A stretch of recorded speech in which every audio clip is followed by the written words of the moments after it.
Ile tanyo bener, pamai tanyo bener, gure tanyo bener, nggak selamat dunia akhirat. Faqad qala Allah subhanahu wa ta'ala fi kitabil karim wa huwa asdaqul qailin. A'udzu billahi minasy syaithanir rajim. Bismillahirrahmanirrahim. Ya ayyuhalladzina amanu taqullaha haqqa tuqatih wa la tamutunna illa wa antum muslimun.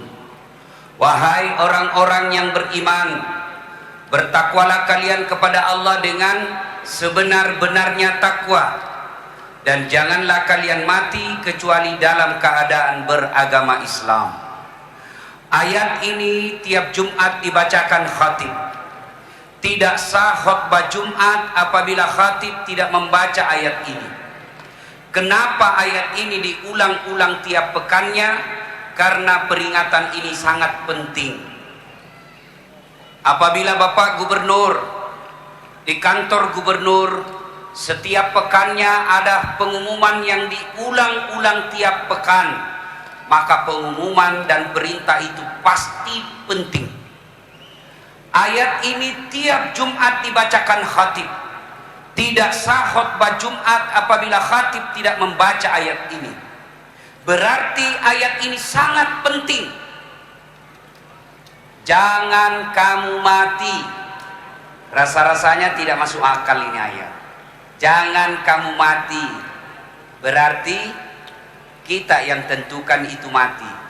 Wida saat jangan kau mati nah. Berarti saya yang ngatur.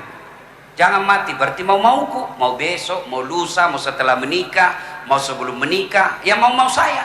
Jangan kamu mati. Rasa-rasanya tidak masuk akal kan? Orang kaya, orang miskin, Mati, raja-raja, mati, rakyat biasa, mati, duda, mati. jangan dulu. Coba. Semua mati.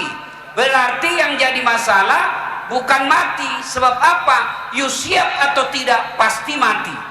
Berarti yang jadi masalah illa wa antum muslimun, kecuali dalam keadaan beragama Islam. Berarti ayat ini Allah ingin sampaikan kepada kita, wahai das'at, kamu lahir agamamu Islam, kau dewasa ngurus KTP kau tulis agamamu Islam, kau nikah syariat Islam, bikin SIM tertulis agama Islam, tapi hati-hati, belum tentu kau bisa mati dalam keadaan Islam.